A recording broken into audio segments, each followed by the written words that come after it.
The Southern Alberta Council on Public Affairs acknowledges that we are gathered on the lands of the Blackfoot people of the Canadian Plains, and we pay respect to the Blackfoot people, past, present, and future, while recognizing and respecting their cultural heritage, beliefs, and relationship to the land. We offer respect to the Métis and all who have lived on this land and made Lethbridge their home. So, Receding Glaciers, Vanishing Glaciers. I'm a professor at the university. I teach there and do research, but I'm also the chief editor of 2 international scientific journals of glaciology, which I can also make my full-time job. So I'm actually quite stressed in terms of what I do.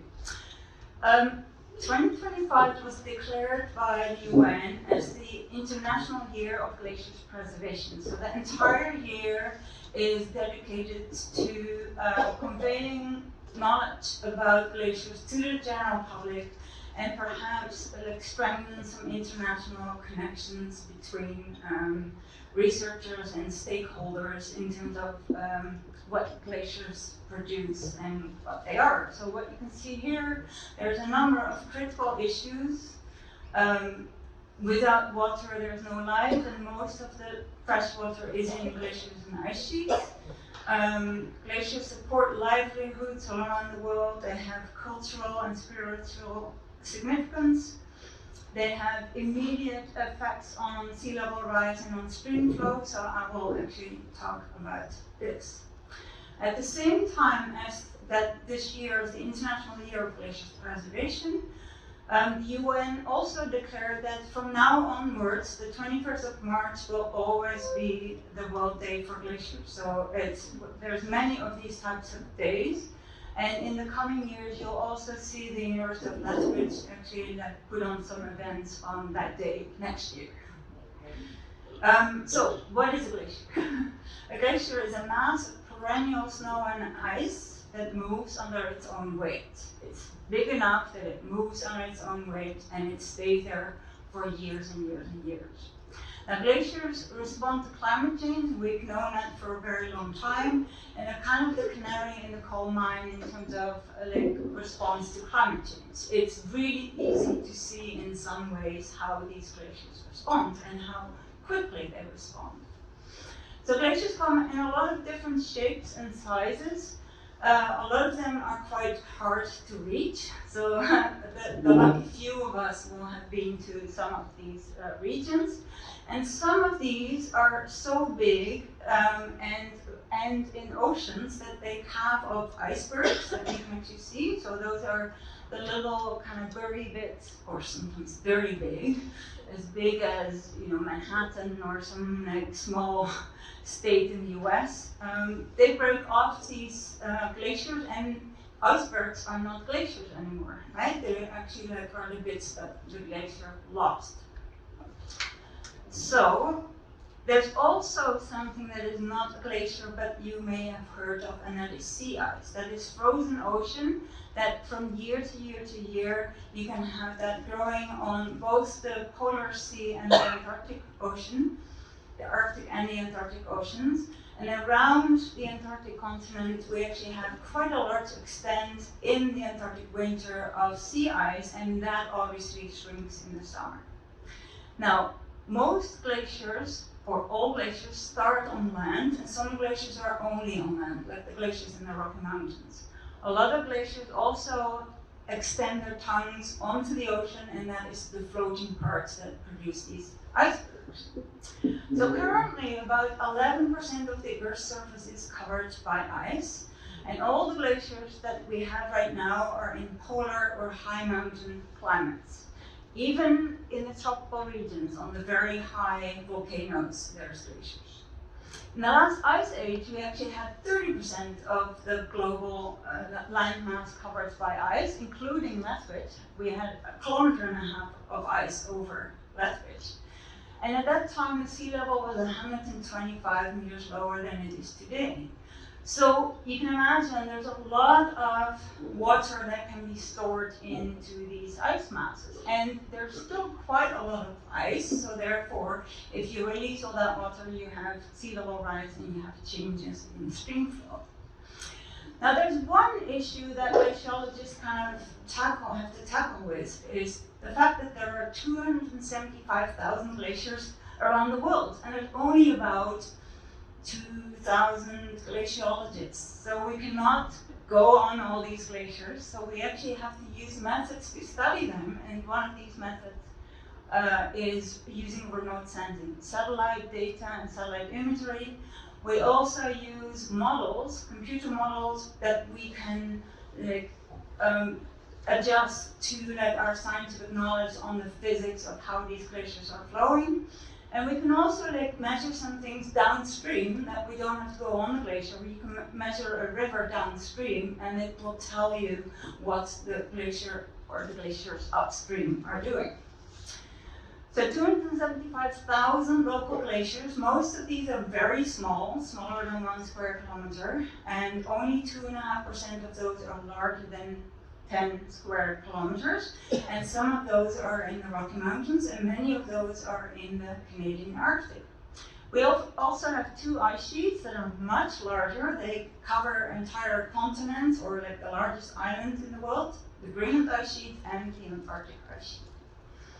So this is not the exact kind of distribution of these, but the Antarctic ice sheet covers the entire continent of Antarctica, and it even has some mountain range in between that splits the Antarctic ice sheet into West Antarctic ice sheet and East Antarctic ice sheet. These glaciers that come in different shapes and sizes and types, they may not all behave in the same way in response to climate change. So glaciologists, some of my colleagues specialize in the Antarctic ice sheet, some of them in the Greenland ice sheet, some in the local glaciers. Okay, so there's a lot of knowledge exchange between these groups. And in Antarctica there is field work, but obviously it's a little pinprick of the general kind of knowledge that we can get from it. So to give you kind of an idea of the size of these glaciers, all the local glaciers in the world, the 275,000 glaciers, cover 0.7 million cubic kilometers of area. Of those, 0.2 million square kilometers are in Canada. So actually mostly in Arctic Canada we have a lot. That is very little compared to the Greenland ice sheet that has 1.7 million and the Antarctic ice sheet that has 14 million square kilometers. Now, that may not say too much to you, but imagine the entire country of Canada, that is 10 million square kilometers. So the Antarctic ice sheet is bigger than entire Canada, okay? And the Antarctic ice sheet and the Greenland ice sheet are 3, 4, 5 kilometers thick in parts of it. So there's a lot of volume of ice in there. So why would we care about glaciers? So first of all, they're the best climate record. We can now extract ice cores. We just extracted one last January that is 1.2 million years old. So we can get a climate record and an atmospheric chemistry record of 1.2 million years of every single year. Glaciers are also climate regulators. The bigger they grow, the whiter the Earth's surface is, and it reflects more solar energy, and therefore it keeps the Earth cool, and it keeps themselves cool. There's a local kind of climate in every kind of alpine glacier region. Glaciers are climate thermometers. They respond to climate change, and we can actually learn from that. They also change the landscape. The entire landscape around Lethbridge is actually formed by the ice sheets, including the coulees from the outburst floods of the later stages of the retreat. And obviously, most of you will have been to Okotoks, the big rock that was from a rockfall falling onto the ice sheets that came out of the Rocky Mountains at the time. And some of you may have walked in Waterton and have seen erosional features, like these Paternoster lakes of Garthue Alderson. So almost all the landscapes around Canada have been glaciated and are formed and shaped and have sediments that we can use as humans to build roads, for example. So a lot of the gravel that we have in the gravel pits are also glacially derived. Then I already talked about water, and I will talk a lot more about water, but water flows into the rivers, and obviously we use it. Ecology, it's really important for ecology, but ultimately it ends up in the ocean and we have sea level rise. So I'll give some quantification of these things later in my talk. Some of that, those rivers are being dammed and we can use them for hydropower. Canada does that. Some other countries like New Zealand, Switzerland, have a much higher percentage of that kind of use of the glacial runoff. So imagine if there's no glaciers anymore, we have to resort to different types of energy generation. Ecosystems around glaciers, including in the oceans around glaciers, are very much determined by the minerals that the glaciers erode, and therefore the fertility of the waters around it. So there are some good aspects in terms of the ecology of these glaciers, but when glaciers retreat or when they dam lakes, you can also have natural hazards, right? So there's a risk both to humans and to plant and animal life forms if a glacier suddenly advances and takes out all these forests, for example. In glaciers, underneath glaciers and on top of glaciers, you have some life forms, glacial worms, for example, or some lichens. And some of these are also released by glaciers, but glaciers also store some of what we call the legacy pollutants.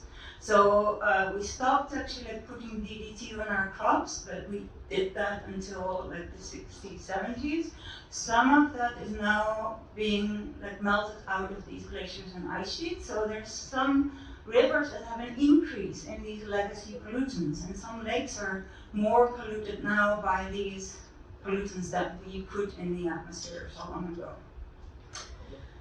Then, if we learn about glaciers on Earth, we can also learn about glaciers on other planetary bodies, and this is an image of the North and South Polar ice cap on Mars. That is actually CO2 ice currently, it's not water ice. But we see landscape forms that are formed by definite water ice. So we actually know if there's water on other planets, the likelihood that there's life forms is so much higher.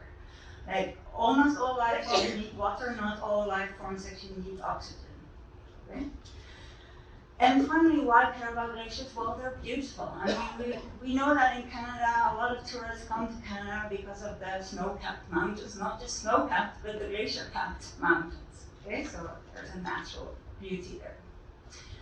So now, that's kind of the easy part. I'll give a lot of numbers later on this talk and a lot of kind of nice slides, so that you can, nod off at certain points, or you can pay attention if you're interested in one or the other. So an easy thing that kind of everybody should know, how much meltwater is important for us. Okay, how much meltwater can feed, can sustain us as humans. So glaciers and ice sheets currently store about 70% of the world's freshwater. They will melt. Some of the glaciers will melt year-round, so that ends up in the rivers. And one small glacier of only 1 by 1 kilometer, so 1 square kilometer, can produce year-round water for 70,000 people per year. Imagine city size of Lethbridge, 100,000 people. Most of those are babies, or a lot of them are babies. So actually, a small glacier like that can sustain drinking water and water for washing your clothes, watering the lawn, all of that. 300 liters of water per day that the average Canadian uses can be produced by one small glacier without it melting away completely. This is from year to year to year in the normal healthy cycle of the glacial melt, if the glacier is not getting smaller. All right, so how did I get to glaciology? I'm from the Netherlands. You may have heard an accent.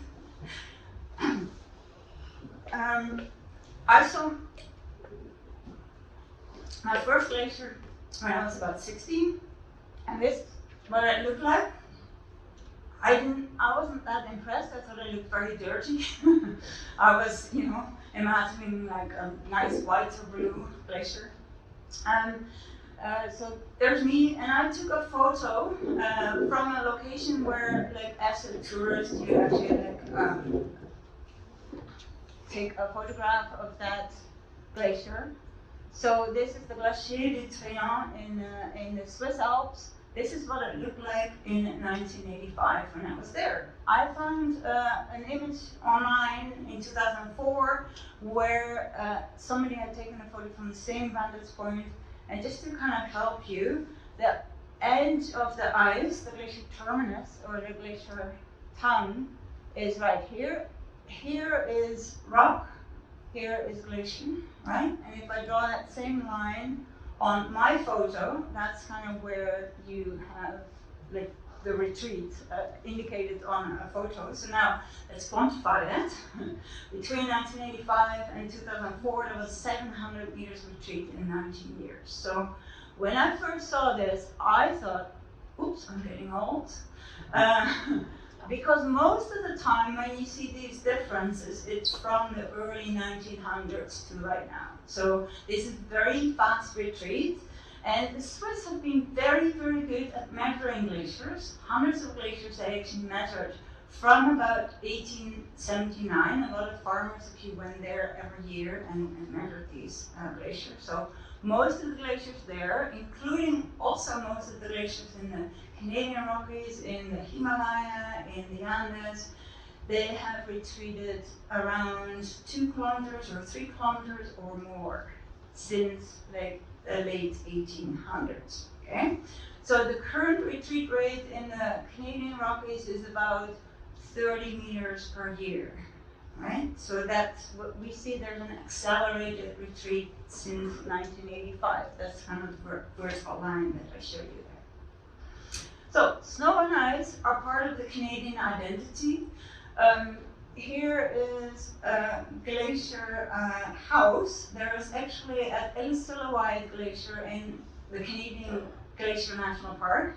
There was like a train track, especially like put so that you can actually access this glacier. So for tourism, glaciers have been like an attraction for tourists all around the world. And that's what the glacier looked like in about just before 1927. There's a lot of glaciers around Canada. We have Bob and Doug saying the Great White North, that is Canadian identity too. We have First Nations and Inuit having a lot of the connections with the glaciers and the ice, and there's a book written by a colleague of mine about the Tlingit people in the Alaska and Yukon region, with how important glaciers and snow were for the indigenous population here. And then we have art. There's a Harris painting that is a quintessential Canadian type painting. So we need to protect these glaciers and ice because part of our Canadian identity is related to that. Now, what happens to these Canadian glaciers? Here's that one kind of before and after image that we now have recorded for a lot of glaciers in the Canadian Rockies too. So this is the Athabasca Glacier, where you can go on by bus. Most of you will probably have been there on the Bicycles Parkway. And we can actually see like quite substantial and a very scary retreat. And what you can see too here, and I want to kind of point that out because that's important for later on in the talk too, there is a glacial lake forms in front of the retreating ice. And that actually can cause some hazards. Some of these lakes will actually like burst out and cause flooding downstream. Okay? Now, in Canadian Rockies, we do not have a lot of villages really close to these glaciers, but in the Himalaya and the Andes, and in some other regions in the world, these are real hazards where people actually die from the glacier retreat. So a couple of years ago, in the summer, I decided to go on like a fun hiking trip and actually record some of these glaciers. A lot of my research is very quantitative, like physics of glaciers and everything. This is more of kind of a lighthearted side project. But I went to some iconic Canadian glaciers and kind of tried to record them, and I call this glaciers that are drowning in their own tears. So their tears are causing these lakes. So this is again the Athabasca Glacier, and you can see that it's kind of, when glaciers are ending in their own lakes, they actually have an accelerated retreat, okay? So we have this Athabasca Glacier where I'm walking on, I'm checking some instruments from some of my colleagues, and we can see not only is the glacier retreating, but there's also the lateral moraine of like about the 1850s, and the glacier is now about 150 meters thinner than it used to be. So it's retreat and thinning, and the glacier loses all that volume. And you may have heard a couple of years ago there were some accidents by these buses have to like go from the side moraine onto the glacier, and that area gets like steeper and steeper and steeper. So there's a hazard there too. So I was on my own. Don't do that if you're not a glaciologist. But I checked some instrumentation by some of my colleagues, and here you see where that meltwater comes from. There's rivers on top of the Athabasca Glacier. Now, these glaciers are usually fed by like these ice falls from the Columbia ice field, and within the next 25 to 50 years, all these ice tongues like downstream of these ice falls will have like melted away. Right? So like these glaciers won't be reachable anymore by tourism. Second glacier that I looked at was the Receding Glacier, and that is actually one of the longest glaciers, longest studied glaciers in the world, and that is because Mary Vaux, she was an American that came up every year, and she actually recorded the glacier, and she did time-lapse photography every single year she came back, so we have a really good record of this glacier. Now, that's where that glacier house was built, and that's where you see the glacier in, I think in 1909 or something. And now, if you go to the glacier house, you can't even see the glacier anymore. So for this, I had to walk 12 kilometers and 1,200 meters up to get to the edge of the ice. And again, this glacier is drowning in its own tears. As you can see, there's a glacial lake like on the side of it. And there's like, I don't know the details, but there's dripping water all over. Everything is very wet. And these glaciers are also getting darker, and that's partly when we have forest fires. There's such of the forest fire that falls onto these glaciers. A darker surface will actually melt faster, so that accelerates some of this glacier retreat too. Some of that darkness is just from the dust around the glaciers, of the valleys around the glaciers and the peaks around the glaciers. But it's another like effect that we didn't see in the 1980s. The glaciers were kind of nicer, whiter, and not as dark as they are now. And then another glacier that I visited was Angel Glacier at Mount Edith Cavell. Some of you may have hiked up there. You can see why it was called Angel Glacier. It kind of looks like it has two wings and it has a body.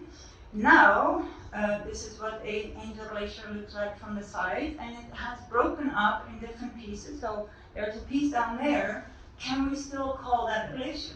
Right? When does a glacier stop being a glacier? So here you see from another perspective the Angel Glacier, and it's retreated very high up. It's still like melting away. Some of these ice blocks will actually like fall down, like big kind of ice falls instead of rock falls. And a number of years ago, there was actually a glacier flood, a tsunami, that wiped out part of the parking lot there, right? So if these ice blocks fall into these lakes, then we can have a flood generated by that. So when is a glacier no longer a glacier? I have glacial ice in my hand here. Clearly that is not a glacier. But on the left, you see like some glaciers clinging on to the wall here, it still has a name. It's called Cavell Glacier, but it's maybe now about 100 meters by 100 meters. Is that really still a glacier? So when does a glacier start to vanish? So there's some examples that we have closer to home. The closest glacier to Lethbridge, if you were to drive, is actually Ray Glacier. If you take the Highway 40 up Kananaskis, that is only open after the 1st of June. That glacier that you can hike up to is called Ray Glacier, and it's very small. It's right now, in the 1990s, it was 700 meters long. Now it's only a couple of 100 meters long. It's covered by debris from the rockfall. That glacier is really almost vanishing because it doesn't really move anymore, right? It's just like a sheet of ice. It doesn't actually move anymore. And then when it gets buried by rockfall, as you can see here, this is a satellite image from late last year. Where is the glacier, right? It's almost completely under the debris cover. So there's a handful of glaciers in the Kananaskis that are really clearly vanishing glaciers. Now, we have a list around the world of these vanishing glaciers, the Global Glacier Casualty List. If you're interested, you can actually look it up. There's 2 of the Canadian glaciers actually mentioned there. But we have some examples of clearly vanishing glaciers. And as chief editor of the Annals of Glaciology, we actually have a special issue this year that my colleagues will submit papers to all around the world, also to redefine or to really define that definition of when does a glacier stop being a glacier. Okay? Some of these glaciers on the casualty list we've now had funerals for. So the first funeral was in Iceland for a glacier, so there's now a gravestone of in commemoration of these glaciers.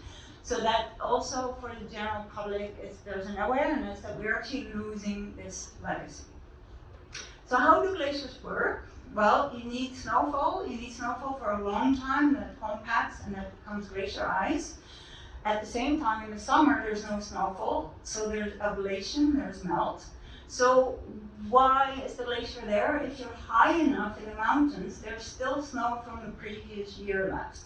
And in that region, we have net yearly mass gain of the glacier. We also have what we call a snow line. So here, the accumulation zone has snowfall from the previous year. The ablation zone, it has exposed ice from the years before, and it may actually melt ice that was deposited in the 1960s. It's older ice, right? And then we see that there's a snow line that is the line in between that. Now, a glacier is healthy if that snow line is about 60% down the glacier. Most of the glaciers in the Rocky Mountains, we now have the snow line almost at the top of the glacier, so there's no accumulation area left. So we can see if a glacier is healthy by calculating what we call a glacier mass balance, and that's just like your bank account. If you put more in than you take out, you have a growing, credit. If you put more snow in a glacier than you take out, the glacier is growing and it's getting longer and thicker. If we're melting more out or having more icebergs off, it's getting smaller and thinner. So that is the mass balance. So what we see around the world, we can see the response of a change in mass balance in the retreat of these glaciers. And this is an example of the glacier in the Canadian Rockies too. I took this from a helicopter on the way to field work to another glacier. There is the old end moraine, and we can see this particular glacier retreated. I took this photo in the early 2000s. It retreated 1.6 kilometers since 1850. Okay, we can date these moraines by what we call dendroglaciology. We can actually look when these glaciers were overriding forest. The forest is dead, and we can count the tree rings and see when it actually was at the maximum extent. So this glacier retreat can result from climate change, and the climate change is both the precipitation and the temperature. So if you have less snowfall, the glacier will get smaller, or if you have higher temperatures, or if you have both. But there's a number of other factors too. We can have a decreased cloudiness, so like sunny days, even if you have the same temperature, that solar energy will actually then cause ablation of the glacier surface. We can have increased dust or soot from like all sorts of things, like industrial pollution, but also fire related. Or the glaciers that are ending in the oceans are also affected by melt from underneath their floating tongues, or can produce more icebergs, and therefore the ocean temperatures can also cause like an increase in melt. So what is the ultimate cause of most of the glacier melt? It is that climate change, and we've had 1.5 degrees Celsius increase in the global average temperature since 1850. But it's not evenly distributed over the world. In the Arctic regions, we've had between 2 and 4 degrees increase, and that's where a lot of these glaciers are. And we also had an increase in temperature of sometimes 1 or 2 degrees of the oceans. So therefore, we have more ablation and more melt of the glaciers there.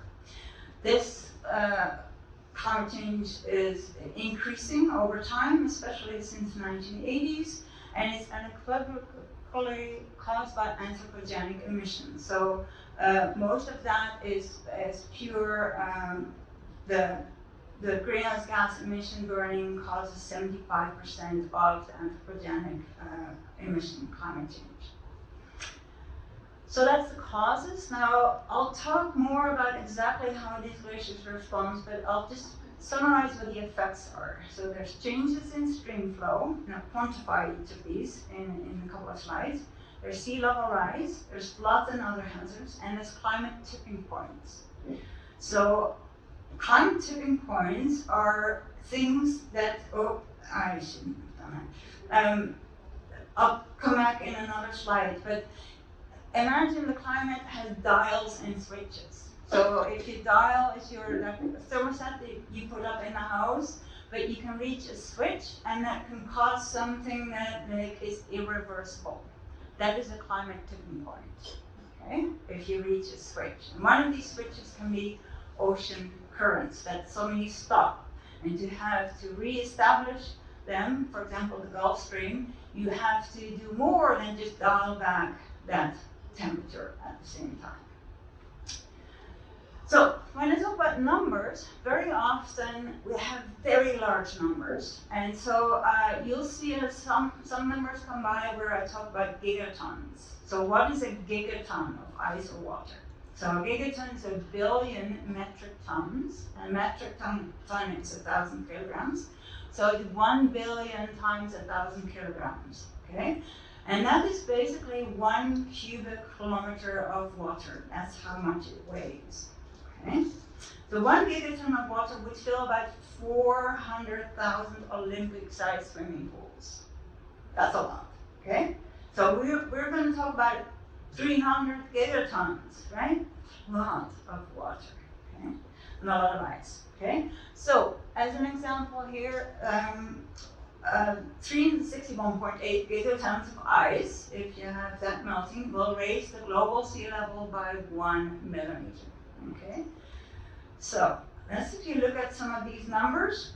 And what I'm doing here is I'm showing you the results since the last IPCC report. You may know the Intergovernmental Panel for Climate Change is a UN kind of initiative that every 6 or 7 years they produce a report where they summarize all the information that was published by scientists for the 6 or 7 years before that. Okay, and they summarize it and then they put it in a language that is easily understandable for non-climate scientists. So, for example, politicians and the general public. So the last report was published in 2022, and most of the information that I'm showing you is from reports after that. So from my colleagues and some of my papers that have been published since then. So these are only the scientific papers. So since 1976, the Earth glaciers have lost 9,000-ish gigatons of water. Okay, that has produced 25 millimeters of mean sea level. Now 25 millimeters doesn't really look that much, it's only 2.5 centimeters. But imagine if you have a storm surge and you actually compress that. We've had storm surges that are 8 meters higher sea level than they usually are. Okay, so like even a couple of millimeters of global sea level rise will have a big effect if we are actually like putting that into moving that around to one side of the bathtub to the other side of the bathtub. You can do this experiment at home. Okay, you can make your bathtub overflow with just like a little bit and put some waves in it.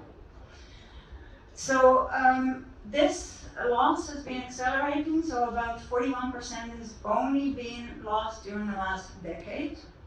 And for the ice sheet, it's even bigger. So in the last 20 or 30 years, the ice sheets have contributed 21 millimeters to global sea level rise.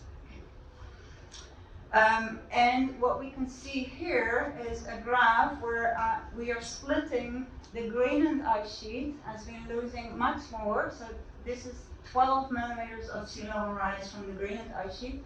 This is the West Antarctic part of the ice sheet, and this is the East Antarctic part of the ice sheet, right? So some parts are more stable than others, and right now the Greenland ice sheet has been the largest contributor. So over time, when we talk about sea level rise, there's glaciers like adding water into the oceans, but there's also the ocean water expanding because it's getting warmer, and that's called the thermal expansion. And that's a large kind of contribution of sea level rise, or has been, but generally there's now more and more of that glacier melt contributing to sea level rise. So this is accelerating, the sea level rise is accelerating. So part of that is because of those oceans getting warmer, and only in the last couple of years, this is 2 papers that I've been involved in, published in 22 and 23. For the first time ever, we quantified how much of these floating ice tongues have calved up and have contributed to what we call frontal ablation. So there's a lot of kind of factors that go into that, including submarine melt and things like that. So for all the local glaciers in the Northern Hemisphere, 10% of the loss is from these calving glaciers. And the Greenland ice sheet, about more than 80% of the Greenland ice sheet is from that floating tongue, so there's a lot of contribution there. Antarctica has even more floating tongues, so Antarctica is kind of a blob of ice. If you think about pudding on a plate, it will like flow in all directions, but some are flowing in ice streams a little bit faster. And they end up in the ocean, flow all together, and form what we call ice shelves. They're like several hundred meters thick, like floating parts of these tongues, and they can produce icebergs that are like the size of some U.S. states or of southern Alberta sometimes. So here is, oh yeah, you can actually see like some of the calving of these icebergs of one of the Antarctic glaciers, where we have the ice shelf calving on. So how much, so that's kind of, in terms of sea level rise, what happened in the past. Now, how much is it going to rise in this century? So this is my Halloween costume. The most scary thing that we have is climate change in the world. So like I am sea level rise, and I'm asking myself, how much is the sea level going to rise? Is it 1 meter or 4 meters? Now, how much water is there in the ice masses? If the entire Antarctic ice sheet will melt, then we have 60 meters of sea level rise. If the entire Greenland ice sheet will melt, we have 7 meters of sea level rise. And all the local glaciers that are not ice sheets, we have 0.5 meter of sea level rise. Now, that 60 meters and 7 meters won't actually happen from one day to the other. That actually takes about 5,000 years. But part of that will actually melt. So the projections that we have now is we will have at least between 1 and 2 meters of sea level rise. This means part of the Fraser Valley will be actually underwater, part of Vancouver. Most of the Netherlands will be underwater, but we'll just build some more dikes, probably. Colleagues have been joking, like we have to learn German because we have to, moved to Germany, higher. And there's possible larger sea level rise when it's more than 4 meters. And that comes from these ice sheets. Part of the Antarctic ice sheet is unstable, the West Antarctic ice sheet. We have evidence of this in the past. If this happens, we can have 4 meters of sea level rise. We know it can happen. We can't tell if it's going to happen in 50 years or 100 years, right? There's a number of factors there that are not so sure. So a lot of my colleagues have been researching this part of the world. And one of these glaciers here you may have heard is called Doomsday Glacier. That is on the west coast of the West Antarctic ice sheet. That is very critical of that. So let's talk a little bit more about these projections and what it means for stream flow. So one more time or so. Okay. Was that half an hour? More than half an hour. Okay. If you don't mind, I'll go on a little bit. Let's look at that, what it means for the stream flow. So if we increase the global temperature by 1.5 degrees, which is kind of what we're actually doing right now, that's the trajectory that we're on, half the world's glaciers will disappear, okay? And we're already exceeding that. So colleagues of mine have calculated that with models. Every single temperature increase matters, and a lot of the glaciers in the Canadian Rockies and in the Yukon will actually disappear completely, right? Those will be vanishing glaciers, and this is by the end of this century. Now there's also some tipping points that I won't go into right now, but the stream flow effects are really important for Canada. And one of the things we have to take into account, if you have a large glacier and you start melting it, you will have more water in the river. But eventually that glacier will shrink, and therefore there's not as much melt left, because the glacier area is smaller, and eventually you'll have less water in the rivers. The maximum amount of water is called peak water. We've already reached that in the mid-80s in the Canadian area. So what you see on the left side is all the reds are, we've already surpassed the peak water, and we're now into a phase where the glaciers are so much smaller that there's less stream water in the rivers. So that translates to the right. We can now see that in some rivers, in several rivers in the world, we'll have 20–30% less water in the rivers because of the disappearing glaciers. So for the Canadian prairies, obviously upstream, it has more of an effect. More than half the flow of the Bow River and Banff is from glacier water. But if you go to the rivers that flow into Saskatchewan, only 6% of that water is actually from glacial water. There's groundwater and rainfall and snow that is contributing there too. So some colleagues of mine have calculated what it means for the Alberta rivers, and some of these obviously are more glacial fed than others. But what was really important from this study is that the Bighorn Dam, which is kind of where Abraham Lake is, that is where Alberta hydropower is mostly coming from. That will reduce by more than 20% in terms of runoff, okay? And that has an effect on agriculture, on municipal water use, and on the energy use. There's also floods around the world. There's hundreds of thousands of lakes that are, and we have more than 3,000 records of glacial lake outburst floods. There's big rock slides that are happening all over the world because these glaciers are getting thinner. So what do we do? Okay, what do we do is important.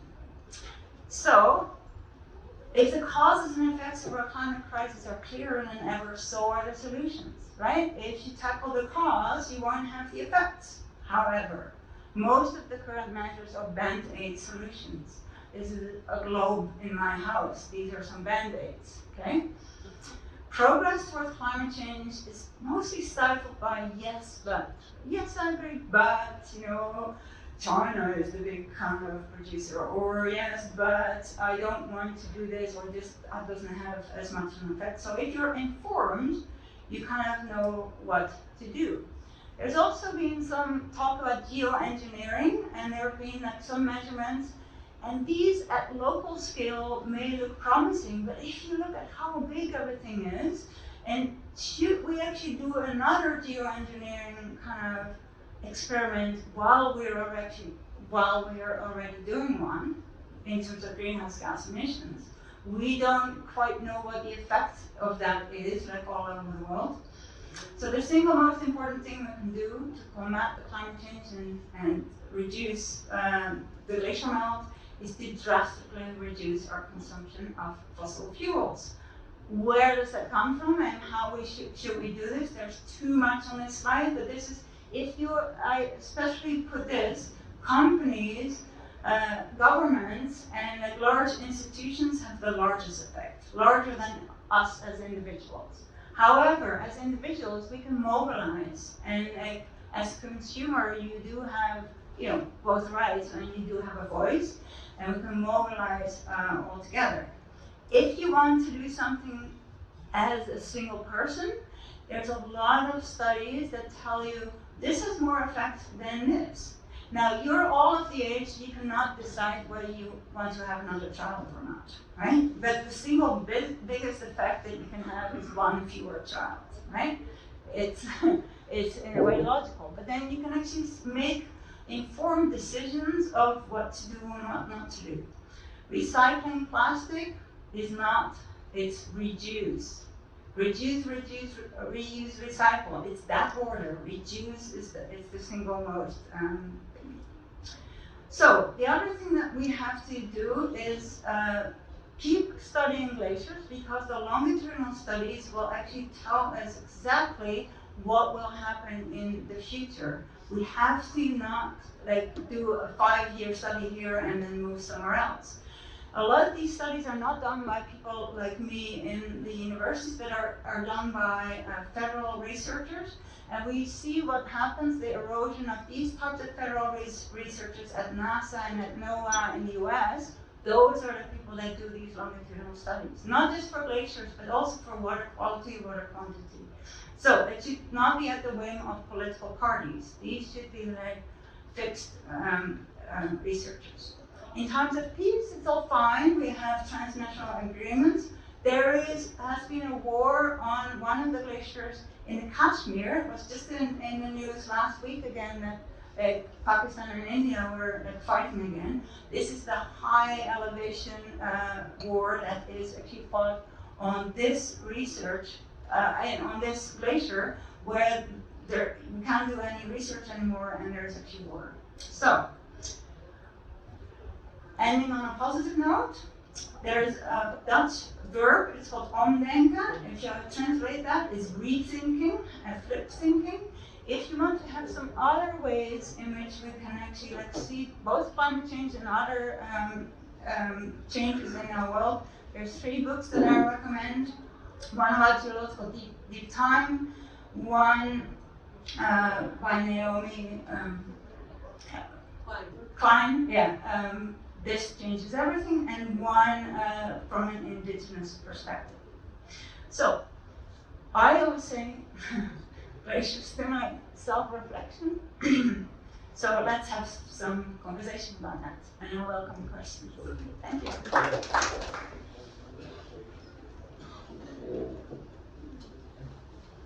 Thanks very much. We went a little bit over time here, but we're still going to have some time for a question period. Please go and see Terry for your membership. And there's also little donation jars at the tables that you can help out with. Before we get into the question, I'll just mention that the university is a big supporter of SACPA. They've supported us financially and with other means. Rogers TV puts on my little videos. They edit them out and put them on the community channel and our YouTube channel. Thanks also to LSCO for letting us have this wonderful place for free. Also to Glad Tales, who sometimes come to tell us a little story about what goes on here. And also Tangle Media, who donates the website, and they even pay our webcasts. So without further ado, get in line and ask a question or two. Okay. Leona. Thanks. That was wonderful. Leona Jacobs. So as you were talking, especially about Greenland, I was thinking about the current rhetoric around Greenland in terms of the U.S. involvement and desire for it. And while they say it's national security, yes, we know that we know that the Arctic has melted and it's caused more traffic happening up there. To what extent is the recession of the glaciers revealing some of the critical mineral business that people are going on and on about? And is that a good or bad? So retreating glaciers expose land area that can then be used for mining, and this is not just in Greenland, but actually like in the Andes, this happens a lot, and there's even some Canadian mining companies that destroy glaciers to get to the minerals. So yes, whenever there's minerals, and this is also offshore in Greenland, if you have a foot on land there offshore, like in the Arctic, the North Slope of Alaska too, and part of the Arctic Ocean, there's oil and there's gas. So I'm not a politician, I'm not a specialist in that kind of thing, but I know that those are considerations. If it was just an empty desert, people would not be interested in it. Good afternoon. My name is Stan. One of her students from years back. Yesterday, I was talking with my neighbor, and he was asking me, he said, you know, is there a connection between the glacial rebound and our disappearing groundwater? And, you know, I was trying to explain the best I could from what I was taught that, you know, when the glaciers were here, they compressed the earth, which allowed the aquifers to charge, and then now that they're gone, there's a rebound. And, you know, if that's having any effect on the groundwater, because it's, you know, as of the last couple of years, we've really noticed that it's not there anymore. Well, that's a very good question, Stan. I think I taught you well. So rebound is this ability since the last ice age, where we have thicker glaciers, it actually like rebounded more. Where we have retreat of the glaciers earlier, it doesn't rebound as much anymore. So in Lethbridge, we're done with the rebound. Okay, so like we've already rebounded in the last like tens of thousands of years. So here it won't influence the groundwater. However, if you're in the Hudson Bay region that was under the thickest part of the Laurentide ice sheet, that was 5 kilometers thick there, it is still rebounding, and it's actually like the shoreline there is like rising faster than the sea level, right? So like 100 years ago, if you had a fishing village like on the edge of the water, it's now 100 meters above it, right? So my answer is locally that does not have an effect on the reduction in the groundwater. The reduction in the groundwater is partly from the extraction over the last 150 years, partly from climate change and like some drought effects, like we have a recharge in the Milk River Ridge region. So if there's less rainfall there, we actually have less of the groundwater coming in there. My name is Mark Dell. Currently, there's a lot of concern about open pit mining on the eastern slopes and the release of toxins such as selenium, etc. Now when these glaciers move, they grind up a lot of rock, causing the glacier till, etc. Is there any evidence anywhere in the world that a glacier is actually causing release of toxins into the water that's coming from the glacier?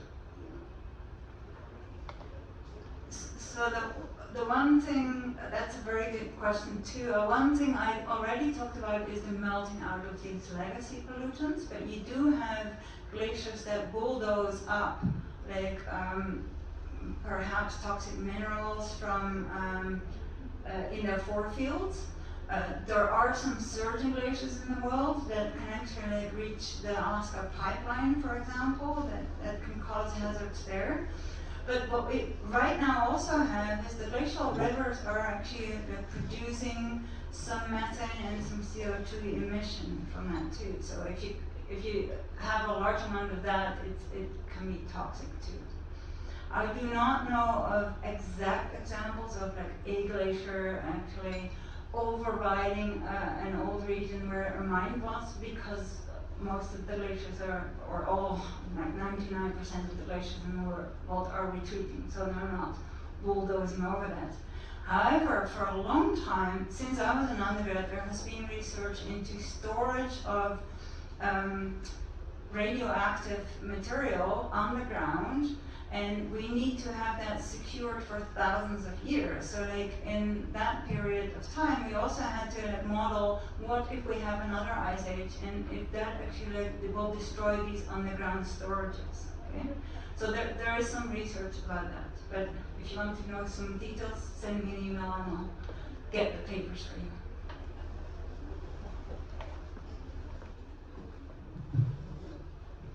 Klaus Jericho, thank you very much for the highly informative talk, an important talk, and that relates to my question.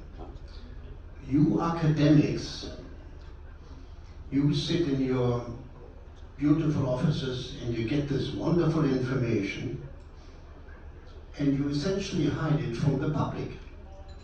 You talk to each other, but you don't communicate it with the public. And this is public information. And not only to the public, you don't communicate it to the politicians. So please let me know how you feel about that subject, the attitude. I know your life is busy, but this is important information that has to be delivered to the public and the politicians. So open data and open research has been increasingly important within the scientific community in general, and also towards the general public. So for example, I'm a chief editor of 2 journals that are completely open access.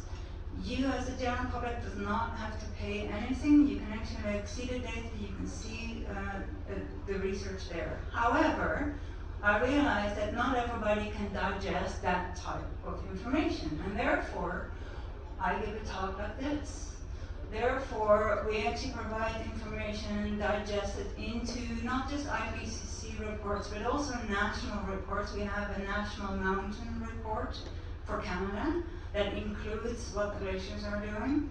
So I think perhaps what you're saying is you don't quite,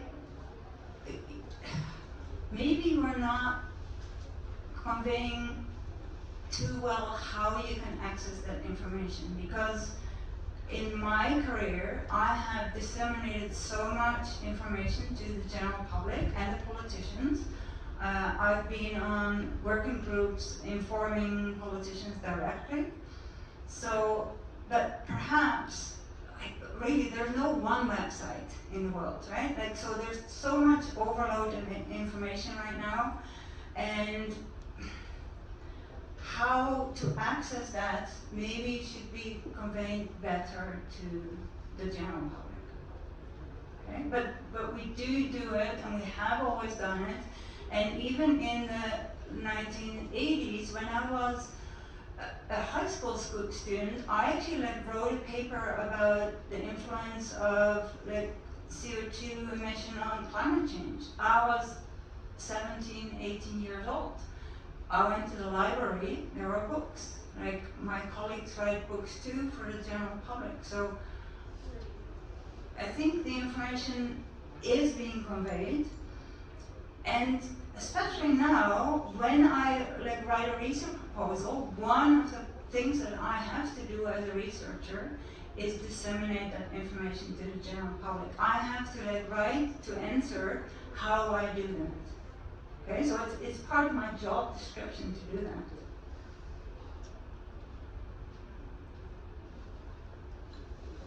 What politicians and what individuals do with that information, I don't have control over, right? But the information is there, and this is partly what our task as a scientist is. Like, we're not living in the ivory towers anymore. That is something of hundreds of years ago. That was already not when I was an undergrad student.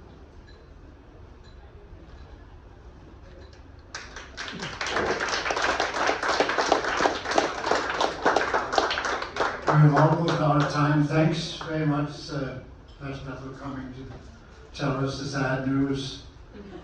I actually have a question to you regarding the pollution of, the glaciers are getting dirtier, thereby soaking up more heat. What is actually causing that? And in the same breath, could you give us a take-home message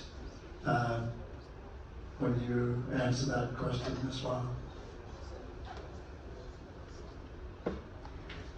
If I understand it well, you're asking what is causing the darkening of these glacier surfaces, right? So partly of that is industrial pollution, partly is forest fires, partly is general dust and rocks, like small particles falling from the valley walls. So the take-home message in terms of what we can do, one thing is phasing out coal. We actually have seen the effect of that in ice balls, right? And that causes a lot of that type of dust, the darkening of the glacier surfaces. And the good thing too is, for example, in the 70s, you're all old enough that you probably can remember leaded petrol, right? Leaded gas, right? So in the late 70s, there was the Clean Air Act, and gas was now is all unleaded. We have evidence in the Greenland ice core that immediately had an effect. Same with the hole in the ozone layer. So one of the things in terms of phasing out coal, that is in terms of darkening. And the other thing, to start with the cause, if we don't have as much global warming, there won't be as many forest fires, and then it won't actually have that trickle down effect of the stuff on the glaciers.